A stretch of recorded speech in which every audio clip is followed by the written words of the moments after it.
Untuk acara selanjutnya, laporan kegiatan dari panitia Dirjen Bus Kampus kepada Bapak Makianto Nugroho, waktu dan tempat kami persilakan.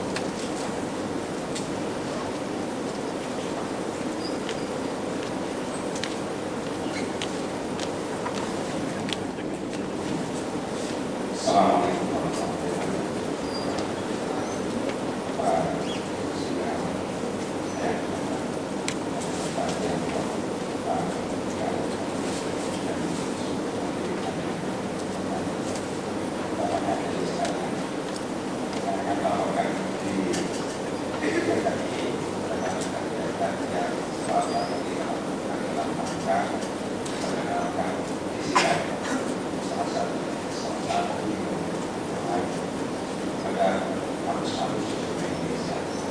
Artinya kalau kami akan melakukan materi dengan tema strategis pengembangan kekayaan negara Indonesia.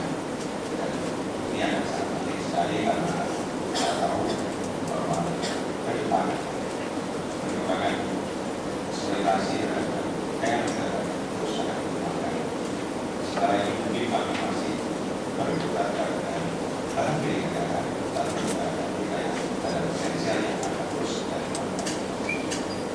Kami yang kami hormati, di sini kami Fakultas Ekonomi mohon mereka berangsur tidak ada yang bisa kemudian ada yang bisa saya komunikasi, nanti ada yang masuk dan keluar, dan tadi kita akan melaksanakan terus. Acara ini kami serahkan sampai kira-kira 12 berbeda kali ini, dan nanti mohon juga ada acara untuk para ini sekalian. Mungkin malam dari kami itu semua. Terima kasih. Assalamualaikum warahmatullahi wabarakatuh.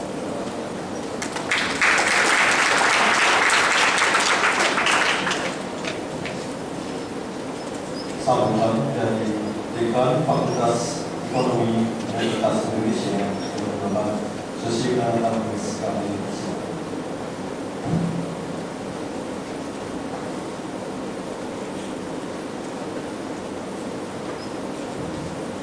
Assalamualaikum warahmatullahi wabarakatuh. Yang saya hormati Bapak Makianto, dan sekaligus dan bapak-bapak ibu direktur di bawah Jenderal Kekayaan Negara dan Keuangan yang saya hormati,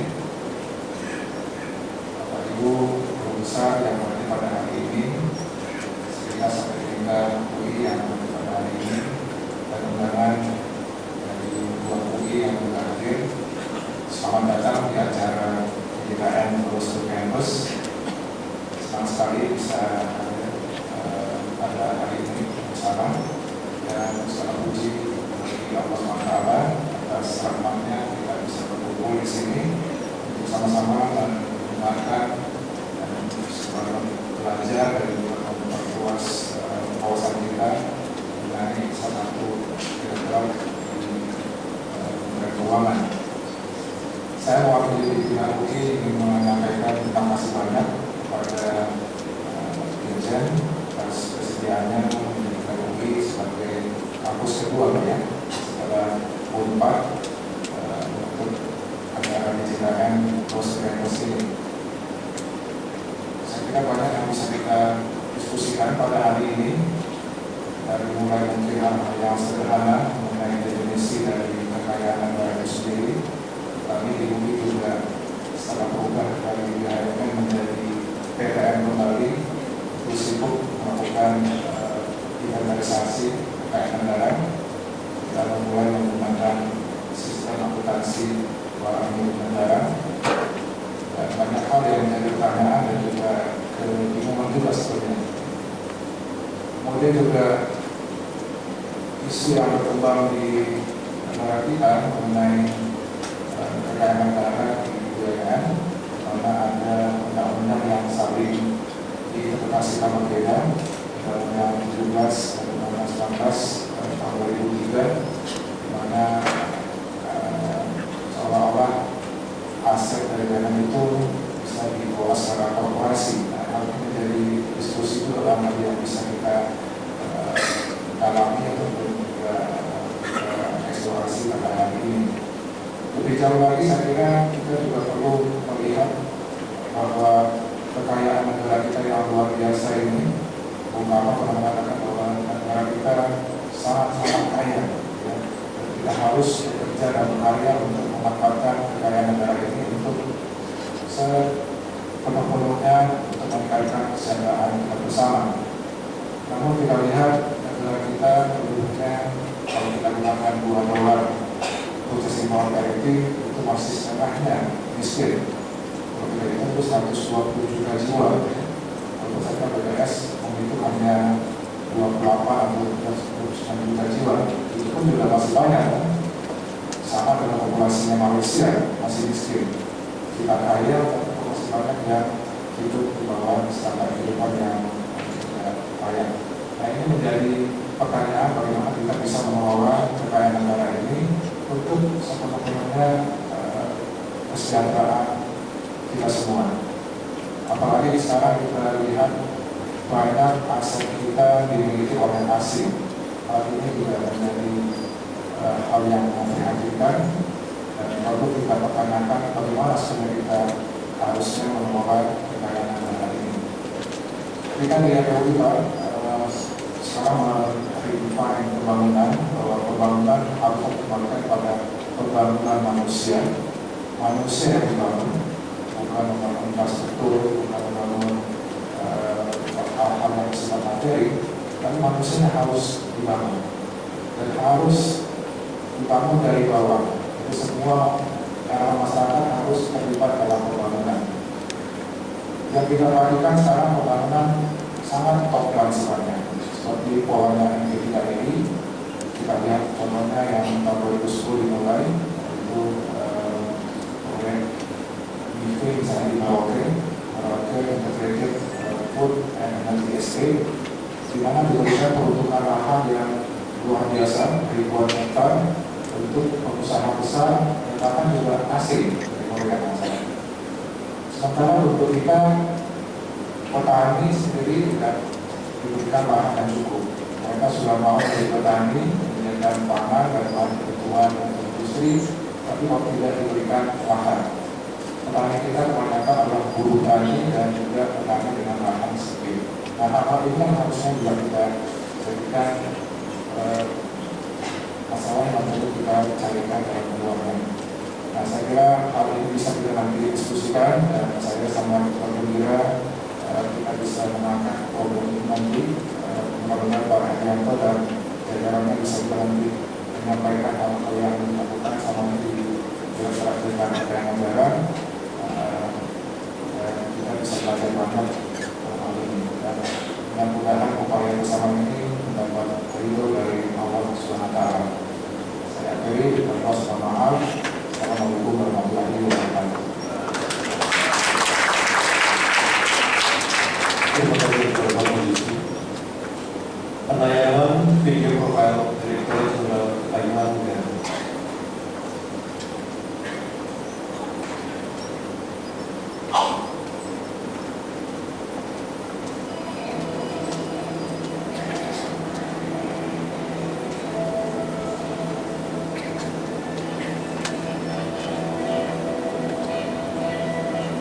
Indonesia sebagai negara kepulauan yang tersebar dari Sabang sampai Merauke memiliki potensi kekayaan alam yang sungguh luar biasa daripada laut hingga pulau, tersebar kekayaan yang begitu melimpah, tanah yang subur, hutan yang terbelah luas, dan lautan yang dari seluruh kepulauan, serta yang wisata menjadi kekayaan yang tiada tara. Kekayaan mineral yang dimiliki Indonesia sangat melimpah, seperti minyak bumi, gas alam, dan batu bara. Indonesia memiliki kekayaan yang tidak bisa ditandingi oleh negara lain, yaitu keindahan alam yang mempesona, peninggalan kota yang bernilai tinggi, kesenian yang ada di seluruh pelosok Indonesia, dan budaya yang ramai.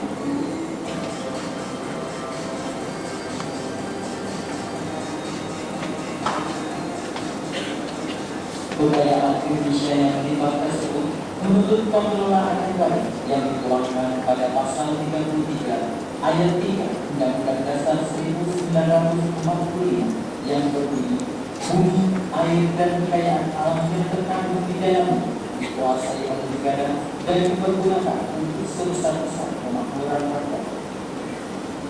Selanjutnya dalam pasal kedaulatan di bidang ekonomi dijelaskan diuji dengan penguasaan negara atas sumber daya yang menguasai adat milik orang lain. Atas dasar tersebut, dirasa perlu untuk meningkatkan penguasaan seluruh kekuatan ekonomi nasional, baik melalui regulasi sekolah maupun melalui kepemilikan negara terhadap kulit-kulit usaha tertentu dengan maksud memberikan manfaat sebesar-besarnya bagi kemakmuran rakyat. Sebagai salah satu instansi pemerintahan pengemban amanat pasal 33 Undang-Undang Dasar 1945, Kementerian Keuangan selain sebagai Itu mohon maaf. Dia asal kurang supaya tidak terganggu. Nah, kita lihat siklus ya, pengelolaan atau dalam siklus keuangan negara. Jadi diawali dengan perencanaan. Jadi perencanaan itu, sebenarnya perencanaan itu sangat menentukan berhasil dari suatu pelaksanaan organisasi.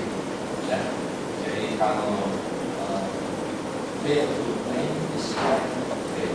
Jadi kalau kita tidak bisa melakukan ini, maka persoalan waktu saja dari tidak tercapainya di organisasi. Perencanaan, jadi AL, perencanaan itu kemudian lembaga merencanakan, menyiapkan rencana penganggaran yang berkaitan dengan rencana pemilihan barang atau membeli apa ya. Selain itu juga apa saja yang dimulai dari pengelolaan penggunaan. Dan kemudian kalau sudah ditetapkan rencananya, maka masuk ke dalam siklus penganggaran. Penganggaran itu adalah proses penyediaan dana budget anggaran untuk belanja modal dan barang dari masing-masing kementerian. Nah, setelah dianggarkan, kemudian melalui proses sudah melalui APBN, kemudian kita melakukan pelaksanaannya, maka masuk ke dalam pelaksanaan anggaran. Pelaksanaan anggaran itu masuk ke dalam fungsi perbendaharaan. Jadi di situ ada pengadaan, penggunaan, pemelihara, di sini baik di perencanaan, penganggaran dan pelaksanaannya kadang-kadang kita tidak bisa secara optimal menyerap anggaran yang sudah disediakan. Jadi semua sering mendengar pasti penyerapan negara, itu tidak karena memang governance untuk pembelian pengadaan barang di negara itu tidak mudah, dan memang kekhawatiran salah dan seterusnya menyebabkan proses pelaksanaan pengadaan barang dan jasa di oleh kementerian lembaga itu menjadi bagian yang dari waktu ke waktu berpuluh tahun menjelaskan tahun 2013 ini proyeksinya adalah penyerapan 90%, harus 1.500 triliun belanja negara yang diberikan. Ya, dan kemudian dari proses itu juga ada yang berkaitan dengan tanggung jawab ini, itu penyusunan laporan BNN di dalam laporan keuangan pusat, kemudian diaudit oleh BPK yang masuk ke bagian akuntabilitas dari pengelolaan kekayaan negara. Lanjut.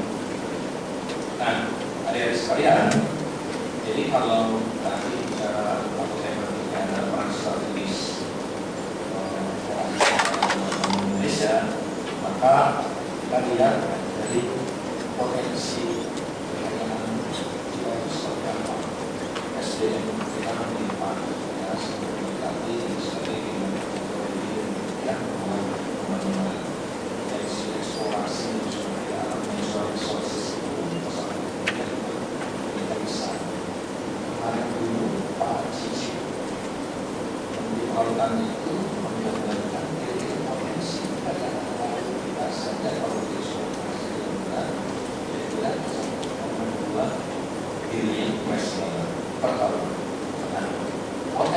itu berapa yang direalisasi tahunannya?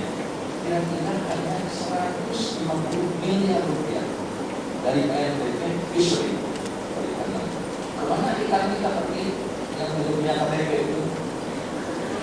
Ya, diambil oleh illegal fishery farmers.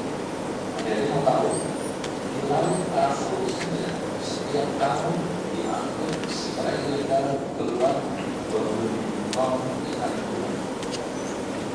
Di dekat gambar Raja Ampat tadi yang bagus, 20. Wah, kalau ikan tuna ini suka sashimi. Tapi kalau kos-kosan sashimi kan ada kan? Nah, kos-kosan ini juga berkaitan dengan PSO, Public Service Obligation. Jadi ada yang dikatakan, nah itu subsidi. Makanya jangan terlalu galak ke pemerintah itu. Ternyata ada yang memakan subsidi juga. Kritis boleh, ya, tapi jangan nanti dihubungi. Kemudian eksploitasi kita juga belum materi. Kita lihat yang besarnya. Sekarang Inalum dalam proses pengadilan. Itu menjadi concern publik yang luar biasa selama 30 tahun. Proyek perasaan itu rugi terus. Sekarang sedang kita ambil lagi ke Papua Terkini dengan bentuk organisasi Jepang.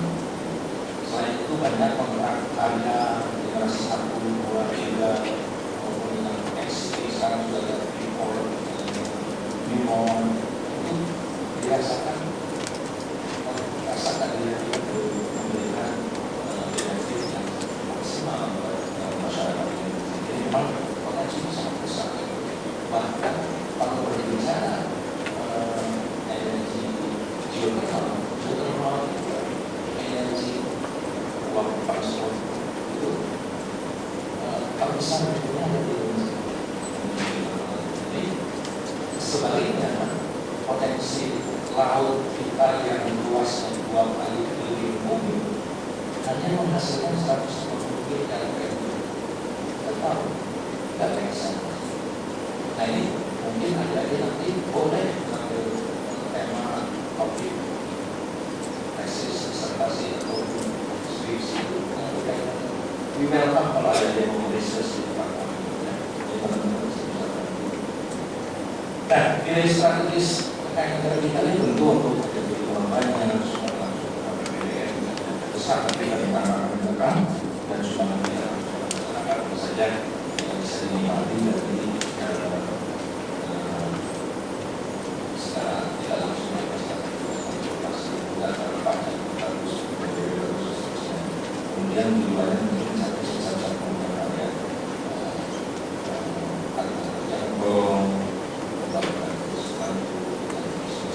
ini merupakan bagian yang harus menjadi perhatian kita.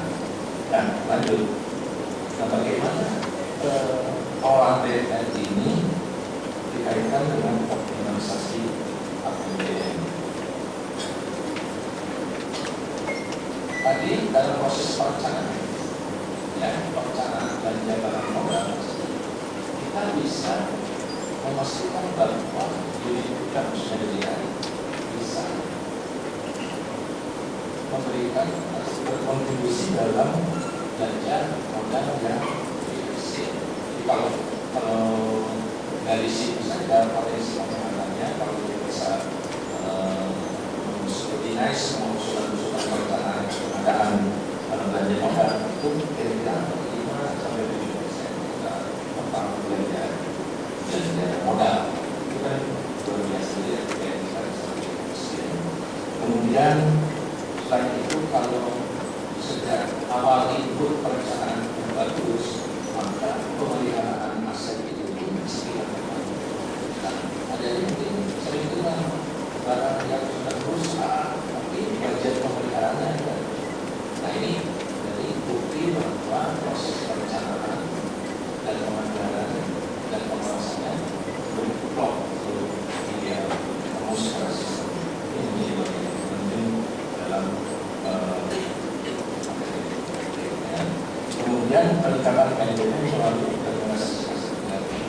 Jadi kan ada yang tahu tadi aset negara dioptimalkan melalui saya yang prinsip the highest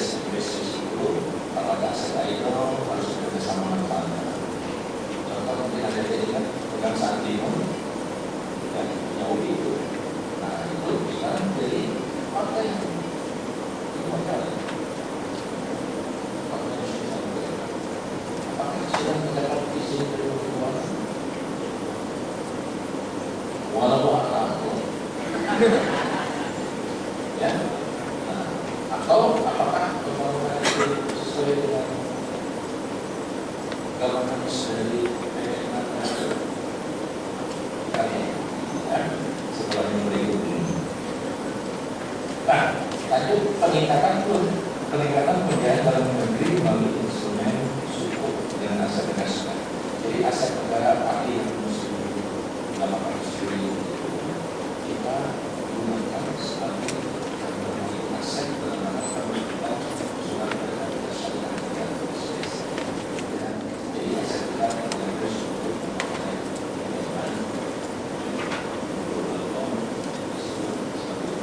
ini tentu ini bagian dari atau kontribusi orang yang harus dilakukan untuk membangun pembangunan. Adik sekalian, nah kalau kita lihat tadi sektor usaha ini juga meningkat banyak ya dari perkebunan, pertanian dan seterusnya. Kita lihat lalu jumlahnya masih ada 142 BUMN. Nah, kan seperti tidak hanya angka ini, tetapi bagaimana kinerjanya dan berapa pemerintah sudah menanamkan dalam BUMN.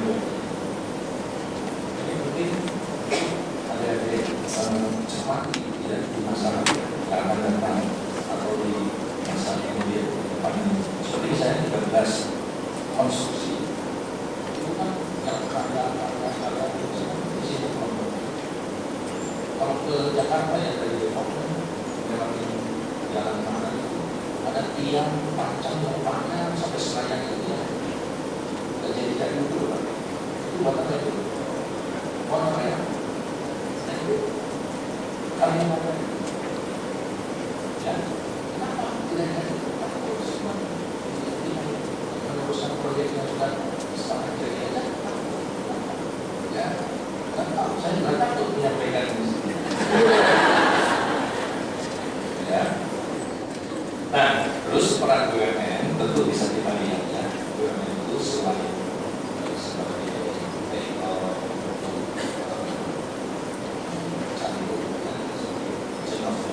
kita lihat peran BUMN itu dalam pertumbuhan ekonomi dan hubungan pelayanan umum dan sisakan pengembangan pengembangan dan aktivitasnya dari penggunaan listrik dan sebagainya seperti lain. Jadi ada sekalian sebetulnya kita tidak sedang kaya secara potensial, tetapi juga ada sekali. Memang kalau dibandingkan Cina itu ada kira-kira 4.000 BUMN. Kita lebih masuk. Jadi kita menuju ke right sizing mungkin di masa sekarang dengan sekitar 70 ideal sekitar memiliki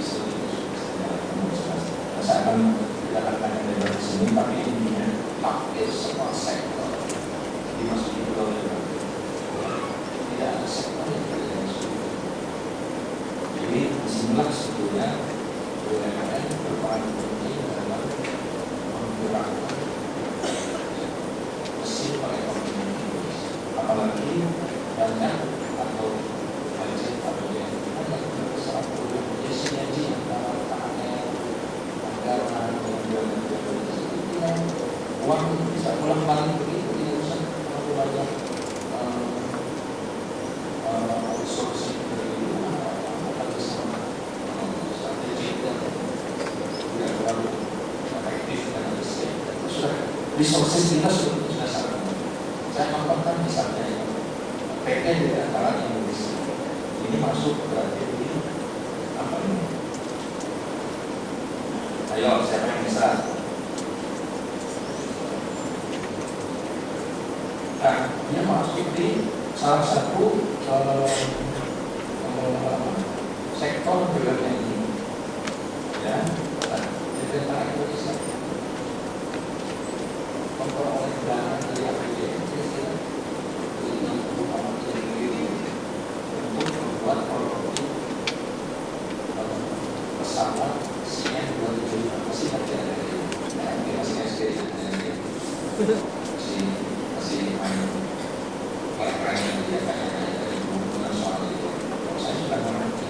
Jadi pesawat diberi nama Tetopo, ya Tetopo, diplesetkan menjadi pesawat si Tetopo orang tuku-tuku, si tuku orang teko-teko.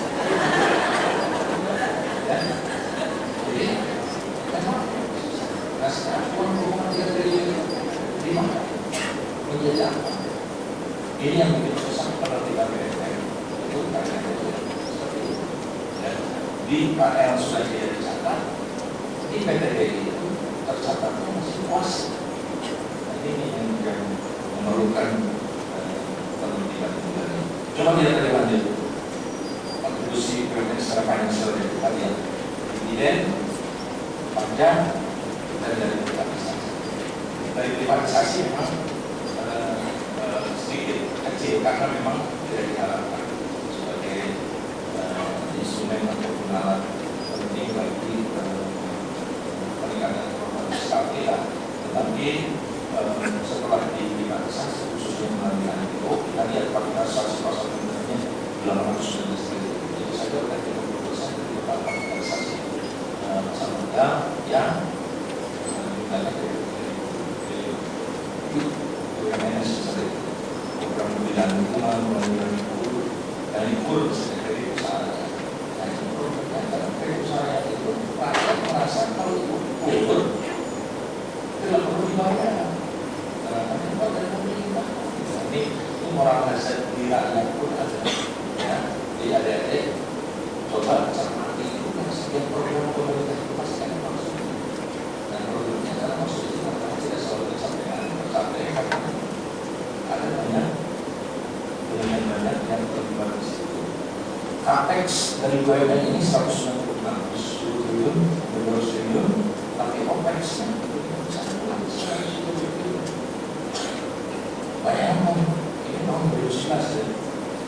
Memang OPEX itu tidak. Nah, kalau kita BUMN sekarang CAPEX itu sudah bisa. Coba kita lihat mulai sisi ternyata Kasabra 1 misalnya pengelola bandara sekarang di Jakarta sudah mulai mereka tidak lagi memiliki cash-nya itu untuk dikelola diinvestasikan di deposito atau sur, tapi sekarang mulai dipakai CAPEX. Artinya itu pengumpulan PBI untuk BUMN infrastruktur itu harus mulai dilihat tidak hanya dari bottom line cash rich atau tidak. Nah, tapi OPEX besar sekali. Tidak ada saya OPEX itu banyak. SDM, efisiensi, nah ini luar biasa sebetulnya. Saya tidak punya profile dari masyarakat, tapi intinya ini merupakan tantangan besar bagi pemerintah khususnya DJKN berkaitan dengan fungsi keuangan BUMN ini untuk memastikan semua angka-angka ini bisa terlakukan. Public service obligation ini subsidi transportasi kita kereta,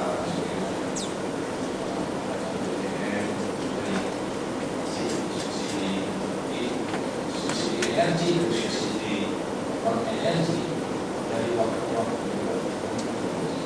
Jadi kan ada anomali gaya politik proses power kita meningkat, tapi subsidi besar juga. Ini apa yang atau semakin banyak kenapa orang miskin kan menaikkan pertama orang miskin dan yang meningkat gaya politik apa tadi yang tidak di dalamnya orang yang sudah cepat itu nomor satu slow down. Ya jadi PSO itu tidak bisa dihindari. Nah, kalau PSO tahun segini 170 triliun itu untuk subsidi misalnya perhati atau kata-kata politis, subsidi energi, listrik, kereta, seperti itu. Lalu, kalau kita lihat anggaran kita lihat ada itu total akses kita itu saat ini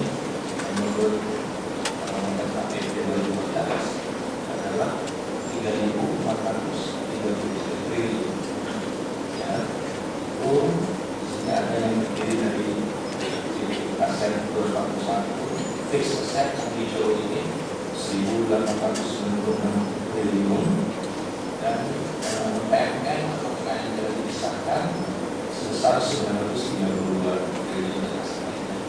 Jadi dari hijau dan merah serta kanan itu merupakan bidang yang dalam pengelolaan PJKN. Lanjut. Dan kalau kita lihat APBN 2013 tentang penerimaan sumber daya alam 2012 sekitar 197,2 triliun. Jadi bisa lihat sektor manajemen penerimaan gas ini dari waktu tahun 2022 tahun 2013 itu 197 triliun. Dan ini bersama 16%. Kemudian bagian level BUMN atau dividen itu dari 20 triliun naik ke 30 triliun di 2013. Nah, tentu pembagian laba dividen ini harus memperhatikan kalau ada dividen mendapat laba bagian pemerintah lebih besar, tetapi harus memperhatikan pembagian dividen itu melakukan ekspansi maupun new investasi sehingga lebih menjadi revenue maupun multiplier effect dari bisnis mereka. Nah, kalau kita lihat belanja produk BUMN yang berasal dari belanja modal dan belanja barang, kita lihat ini untuk tahun 2013 belanja modalnya di 124 triliun dan belanja barang 290 triliun. Ada belanja barang itu banyak yang sedikit diperlukan pengembangan belanja barang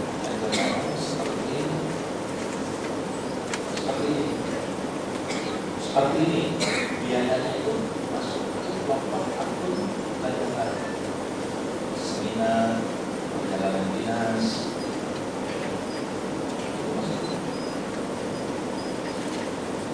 pendidikan luar negeri masuk.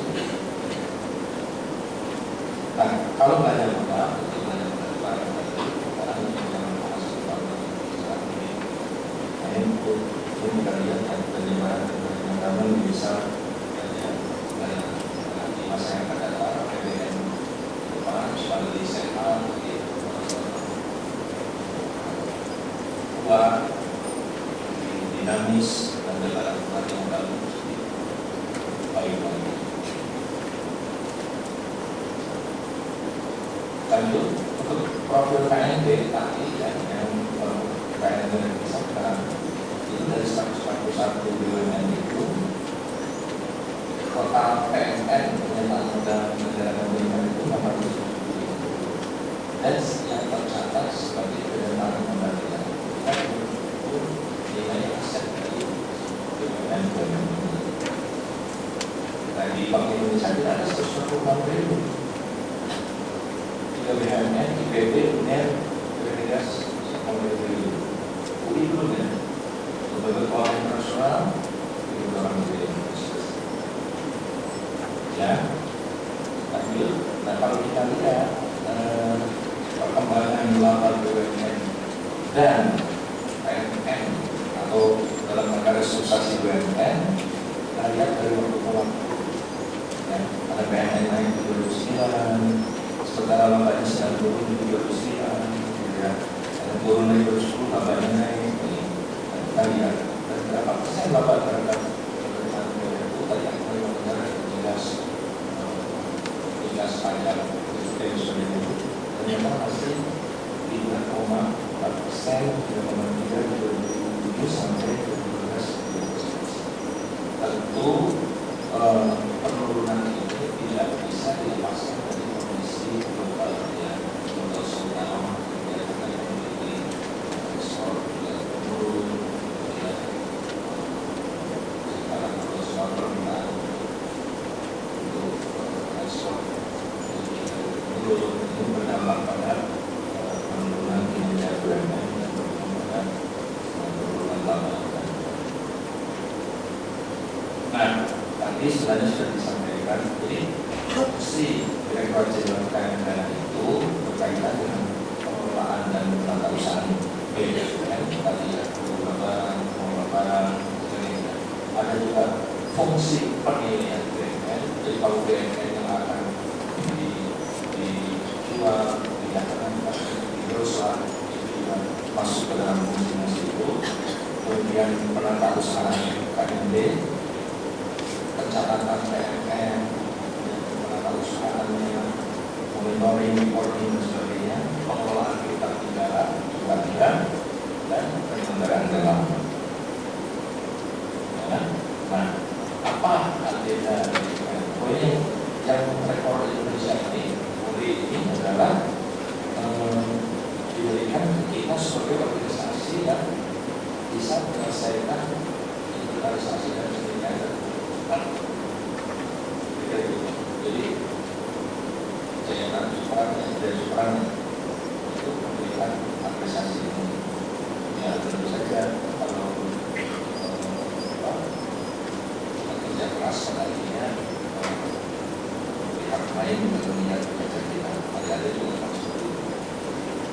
Kemudian agenda JKN ke depan kita lihat memang seiring dengan reformasi birokrasi dan juga transformasi kelembagaan yang terus sedang dilakukan oleh pemerintahan, maka beberapa hal yang menjadi tantangan JKN ke depan adalah satu berkaitan dengan pengembangan proses bisnis yang dapat mengelola proses bisnis. Jadi kita terus dari waktu ke waktu memastikan proses bisnis dari pelaksanaan tugas fungsi JKN diperbaiki, penyelesaian penentuan aset, tadi aset-aset yang tidak dikuasai, risiko orang lain, kemudian ada dispute dan seterusnya kita terus lakukan pengembangan sistem hukum yang komprehensif sudah dilakukan. Tentu saja kita sekarang ini ada 4 RUU yang sedang kita susun dan satu sedang di DPR adalah sedang dibahas di DPR rancangan undang-undang tentang piutang negara dan piutang daerah. Sedangkan 3 undang-undang lain adalah RUU pengelolaan kekayaan negara, RUU pendidikan dan rancangan undang-undang tentang hewan. Ini usul akan kita sampaikan di DPR. Dan terakhir atau yang keempat juga berkaitan dengan peningkatan kinerja BUMN. Jadi kinerja BUMN yang tadi sudah tergambar kinerja finansial adalah peningkatan dividend yang terus membayar pajak peningkat, peningkatan dalam sebagainya. Kita pastikan di masa depan kinerja itu semakin menunjukkan kinerja yang lebih baik lagi melalui berbagai hal perencanaan investasi terbaik, sistem BCD ditingkatkan, kemudian pengendalian jalan, proses pengambilan keputusan cepat. Jadi tidak ada situasi di mana risk averse, jadi bisnisnya tetap bisa dilaksanakan. Nah, terakhir tentu saja kita sudah mendengar tadi penjelasan kami bahwa KMK itu secara dipakai dalam sumber alam ya misalkan dan ini tentu kita lihat peran mereka dalam perekonomian nasional yang sekarang mereka peran pembangunan mereka dan khususnya itu dimaksudkan pengelolaan KMK ini ke depan memang harus bisa mencapai sebesar kemampuan rakyat sebagaimana diamanatkan dalam Undang-Undang Dasar 45 Pasal 33 ayat 1. Oke, demikian Pak Moderator yang bisa saya sampaikan. Terima kasih. Assalamualaikum.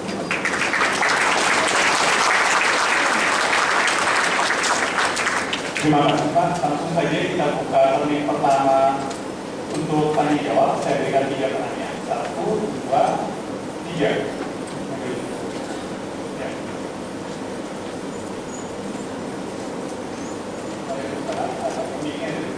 Mohon nama dari mana? Angkatan berapa?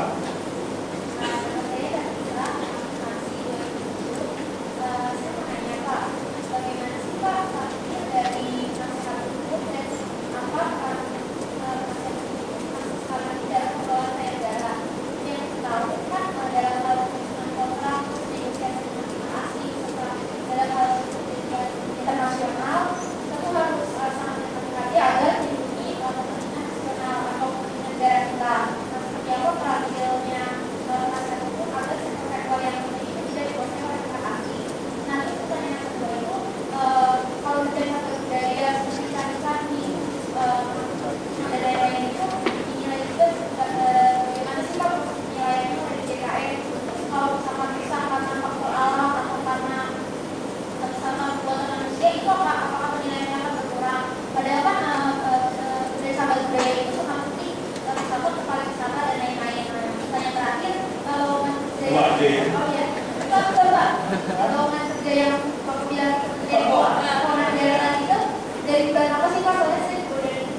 lowongan kerja sekarang kayaknya sudah masuk tahapan wawancara. Tahun depan pokoknya buka website selalu ada. Dan memang saya ini ada percaya peluang kalau di situ ada kuasa karena kita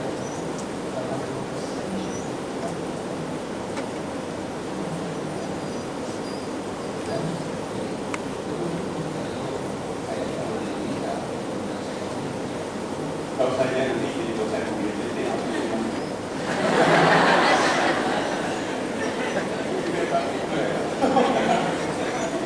Nah, yang tadi kedua, asal berkaitan edukasi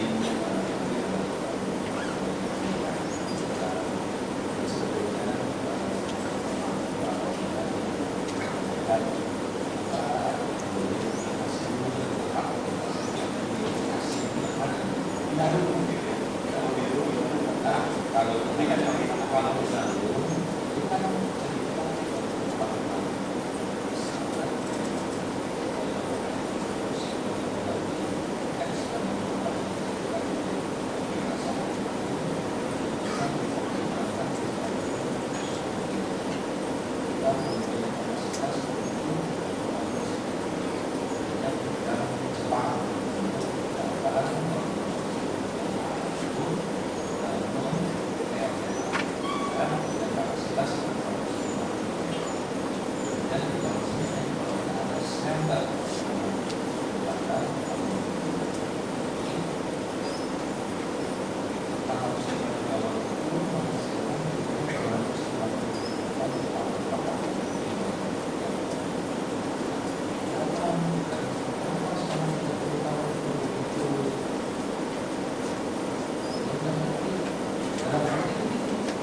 baru kepada kesehatan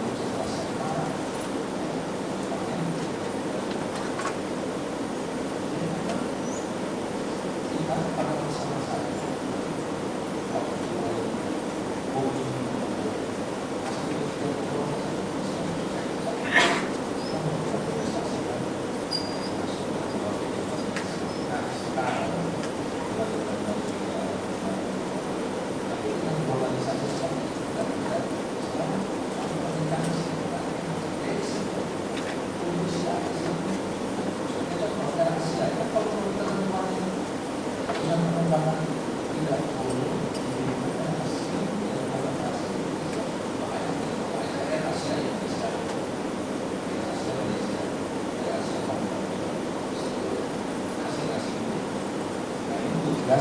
jadi kita semua karena kita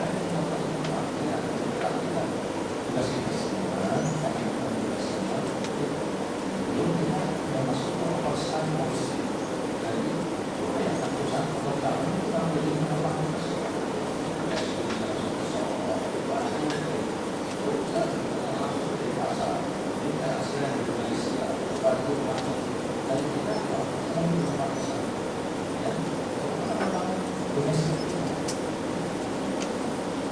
nah ini kan harus kita antisipasi baik dari regulasi, policy, IT, harus dan sektor tidak di perusahaan dan komunikasi digital dan itu kita lepas kita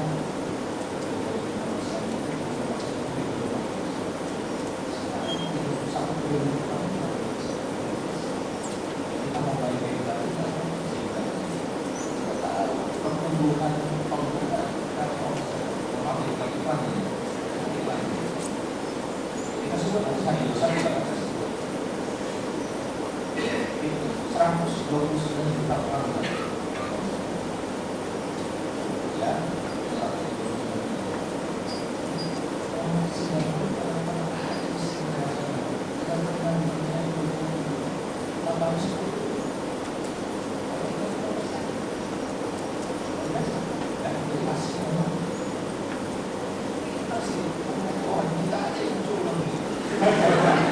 mohon maaf ya, adik-adik kalau main Singapura ke Marina Bay gitu ya, duduk di Pulau Kepulauan, mau di Singapura.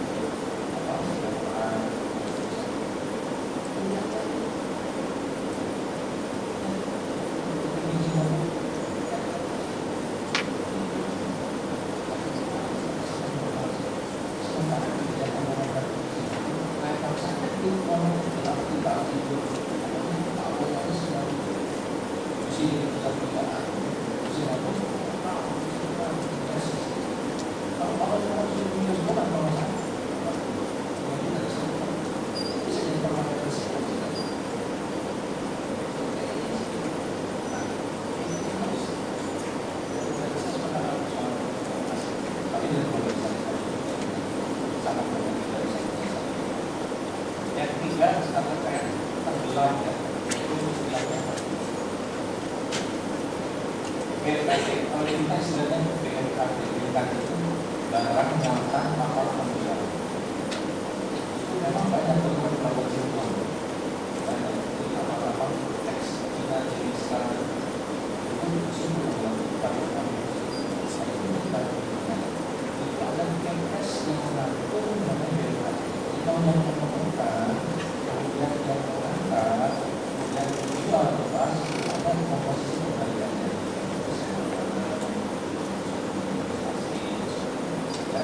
Karena kita lakukan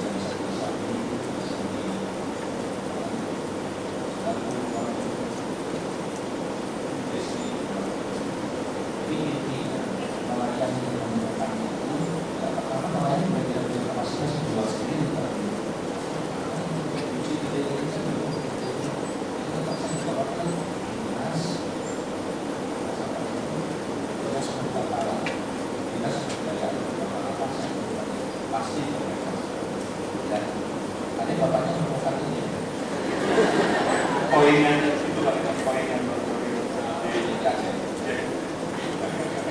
ini dia Pak. kita buka 3 pertanyaan lagi. Yang di belakang laki-laki 1, terus yang paling belakang 1, laki-laki di sini 14 yang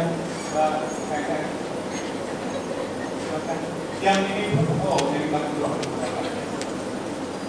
Terima kasih. Nama saya Hafiz, karyawan SRI. Saya sudah dapat izin dari tempat saya sehingga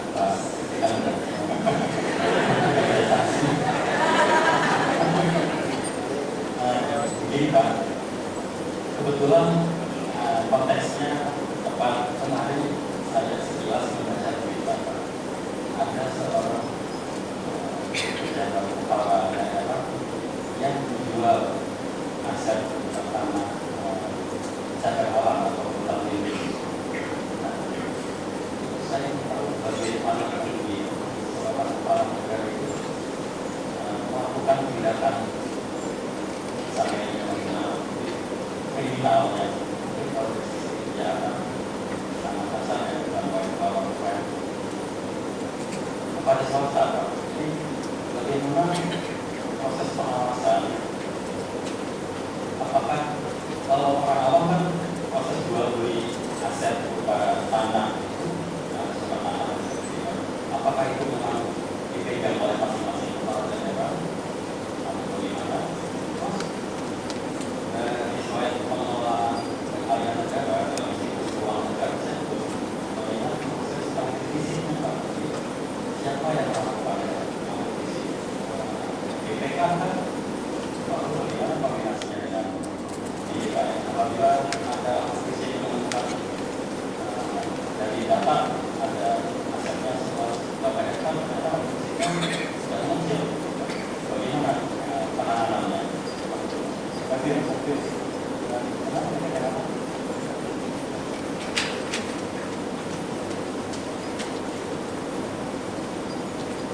Ya, Pak, perkenalkan nama saya Adi Anindra, saya dari Fakultas Ilmu Pengetahuan Budaya, jurusan Sastra 2012.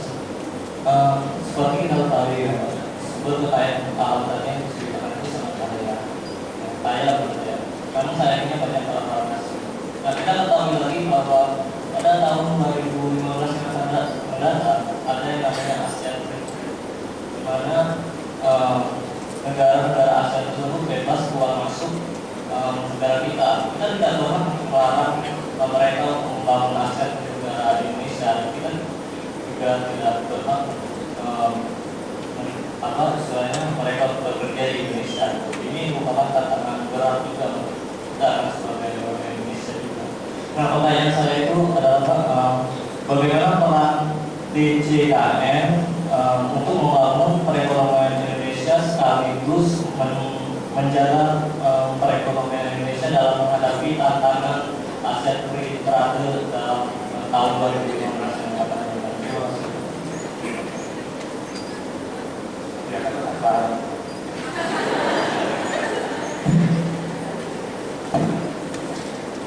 Assalamualaikum warahmatullahi wabarakatuh. Selamat siang, nama saya Putri dari beberapa pertanyaan yang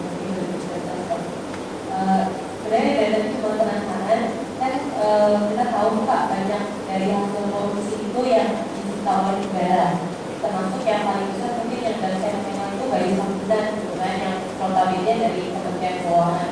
Nah, yang jadi pertanyaan saya, kemana gitu ya nantinya setelah BUMN hasil korupsi itu dikumpulkan, termasuk dengan BUMN legal yang ditemukan oleh Bea Cukai, apakah masuk sebagai barang milik negara yang tentunya bisa menambah penerimaan APBN. Dan terakhir ini tentang reform undang-undang tentang kekayaan penguasaan lahan.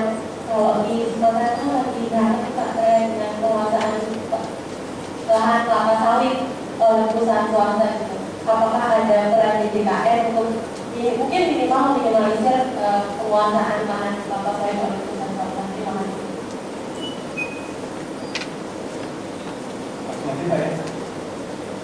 Baik, yang pertama bagaimana kemudian untuk pengawasan fisik terhadap sebenarnya Pak, secara politik, secara dan politik itu aset tabungan dari mereka praktis dalam simak BUMN diatur atau dilaporkan secara fisik, secara administratif, itu jumlah luas, nilainya, dan letaknya di mana, ini ada data yang berkaitan dengan aset tersebut. Dan bagaimana memastikan bahwa luas wilayah dan catatan itu kok, ya. Nah, ini melalui proses yang disebut inventarisasi. Inventarisasi dilakukan oleh beberapa negara untuk aset yang dibeli dan diterima bawah dalam proses inventarisasi. Nah, untuk aset yang akan dipindahkan atau sudah membawa hasil kita dilakukan penjualan atau itu fisik, itu lapangan untuk memastikan luas, kebenaran, dokumen dan sebagainya.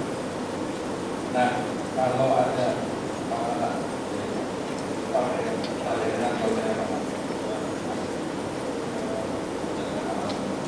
pertama kebetulan kalau aset daerah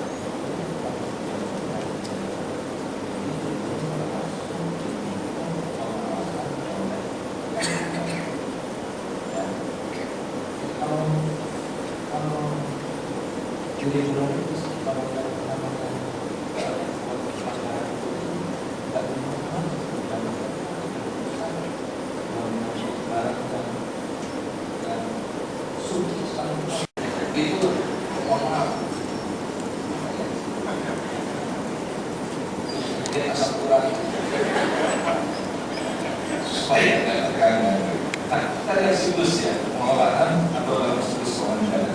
Jadi Jadi diawali dengan perencanaan. Jadi perencanaan itu, sebenarnya perencanaan itu sangat menentukan berkas dari suatu pelaksanaan organisasi. Ya, jadi kalau day to day is right of day.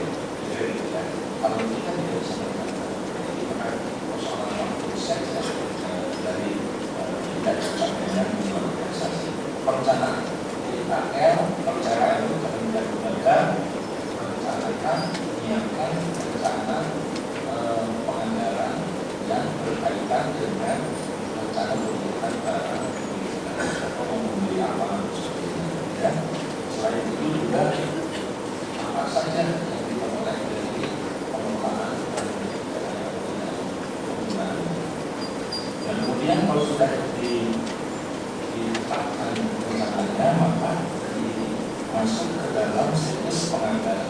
Penganggaran itu adalah proses penyediaan dana budget anggaran untuk belanja modal dan barang dari masing-masing kementerian. Nah, setelah dianggarkan kemudian melakukan proses persetujuan dengan APBN, kemudian dilakukan pelaksanaannya, maka masuk ke dalam pelaksanaan anggaran. Pelaksanaan anggaran itu masuk ke dalam fungsi perbendaharaan. Jadi itu adalah pengadaan, penggunaan, pemeliharaan, penempatan. Oke. Disajikan secara langsung oleh Bapak Direktur Jenderal Kekayaan Negara, Bapak Hadian. Kami persilakan untuk menempati tempatnya Komisi telah sediakan moderator Bapak Ebi Junaidi, Manajer Kemahasiswaan dan Alumni, untuk mendampingi Bapak Direktur Jenderal Kekayaan Negara dalam menyampaikan materi. Terima kasih.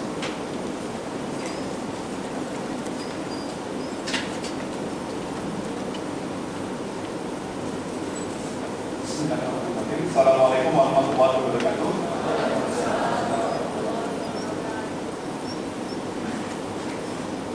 Bapak-bapak, ibu-ibu sekalian, dan adik-adik mahasiswa sekalian, pertanyaan besar saya ketika tadi kita menonton profil dari DJKN adalah apakah sebenarnya sebelum nonton ini bapak-bapak, ibu-ibu, dan adik-adik sekalian pernah mendengar DJKN atau tahu sebenarnya DJKN itu panjangannya apa?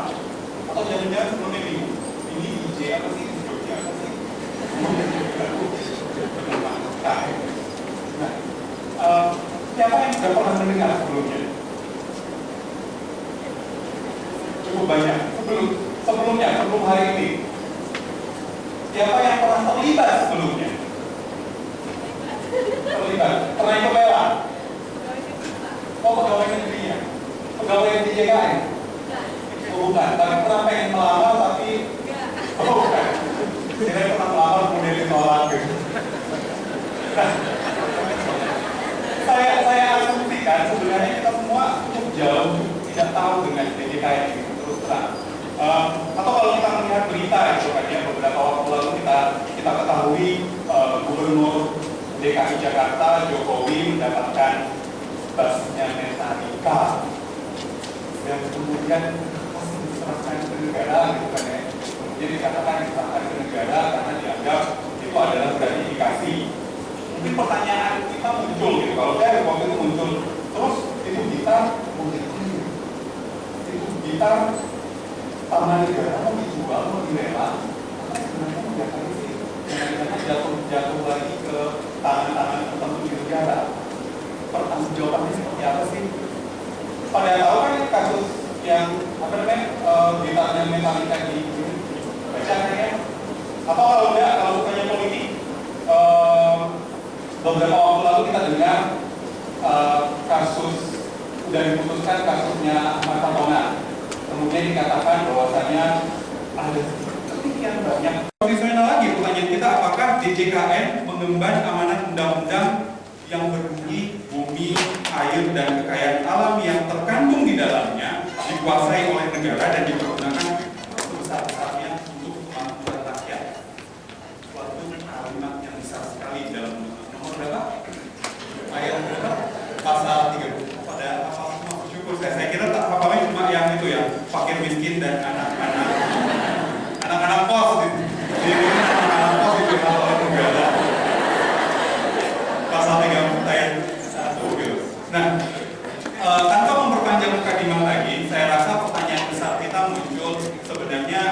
dengan beban berat nama kekayaan negara tersebut di Dirjen ini, bagaimana sebenarnya cara Dirjen ini melakukan amanah yang sedemikian besar, dan ujung-ujungnya pertanyaan besar kita, peran strategisnya itu terhadap perekonomian kita seperti apa?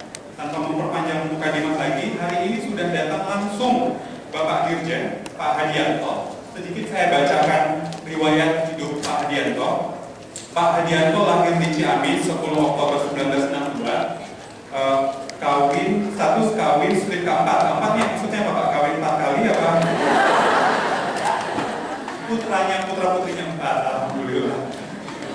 Alamat kantor di Gedung Syafruddin Prawira Negara lantai 10 Utara, Jalan Lapangan Benteng Timur nomor 24 Jakarta Pusat.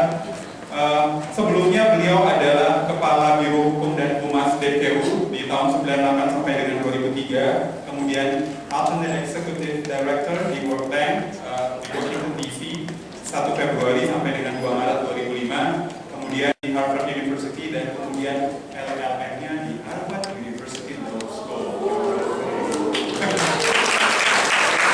Doktornya di Unpad,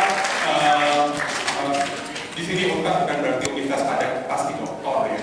Ini universitas Pajajaran Bandung. Dan penghargaan bencana karya santai 10 tahun dan 20 tahun, dan kemudian International Tax Program Excellent Research and Writing Harvard University di USA. Presiden selaku kepala pemerintahan tentu turun dibantu oleh menteri-menterinya. Kalau terkait dengan kekayaan negara yang dikuasai, itu ada juga Menteri Keuangan selaku pengelola fiskal dan Menteri Pemimpinan Lembaga selaku pengelola sektor. Tadi sepintas sudah sampaikan kalau menyangkut kekayaan negara yang dikuasai itu berkaitan dengan fiskal, penetapan PNBP dari sumber daya migas, penetapan PNBP dari fishery, perikanan, kehutanan, dan sebagainya, itu berkaitan dengan setoran ke kas negara. Menteri Keuangan selaku pengelola fiskal, dan sektornya yang mengelola itu yang memberikan atau mengatur mengenai regulasi dari sektor itu. Kemudian kekayaan negara yang dimiliki Menteri Keuangan, Gubernur, Bupati itu selaku pengelola barang milik negara, barang milik daerah kalau daerah. Jadi dalam perundang-undangan perbendaharaan dan PP 6 2006 itu dipisahkan ada pengelola barang milik negara yaitu Menteri Keuangan, dan ada Menteri Lembaga sebagai pengguna barang milik negara. Jadi Menteri Keuangan pengelola, Menteri lain pengguna barang milik negara. Nah, menteri-menteri ini sebetulnya di luar Menteri Keuangan yang bertanggung jawab untuk mengamankan, menggunakan, dan memelihara, mengawasi semua barang milik negara yang dalam pengawasan. Bapak Ibu sekalian, adik-adik sekalian khususnya, ini mengenai barang milik negara ini tendensinya sekarang adalah mulai banyak gugatan yang berkaitan dengan kepemilikan barang milik negara. Saya kira di UI pun pasti ada 1, 2, 3 aset tanah yang terlantar sebentar saja sudah langsung diakuisisi oleh pihak lain. Nah, ini menjadi tugas berat untuk bisa mengamankan barang milik negara ini. Salah satu contoh saya contohkan betapa sulitnya barang milik negara di negara yang secara hukum, secara sosial ekonomi belum ideal adalah ada satu hamparan aset di sekitar 12 hektar di prime location di Jakarta, tiba-tiba digugat oleh salah satu penghuni di situ. Apa yang terjadi? Di tiga putusan pengadilan negeri, tinggi, dan kasasi, negara kalah. Jadi setelah diteliti ternyata yang mengklaim itu dulu merasa sudah membebaskan tanah itu tahun 60. Pangkatnya apa waktu itu? Kopral. Bagaimana mungkin logikanya kopral tahun 60 bisa membebaskan lahan 12 hektar? Jadi di sini anomalinya. Nah, negara dikalahkan di situ. Kita bingung. Padahal negara punya bukti-bukti pada saat itu membebaskan lahan sebesar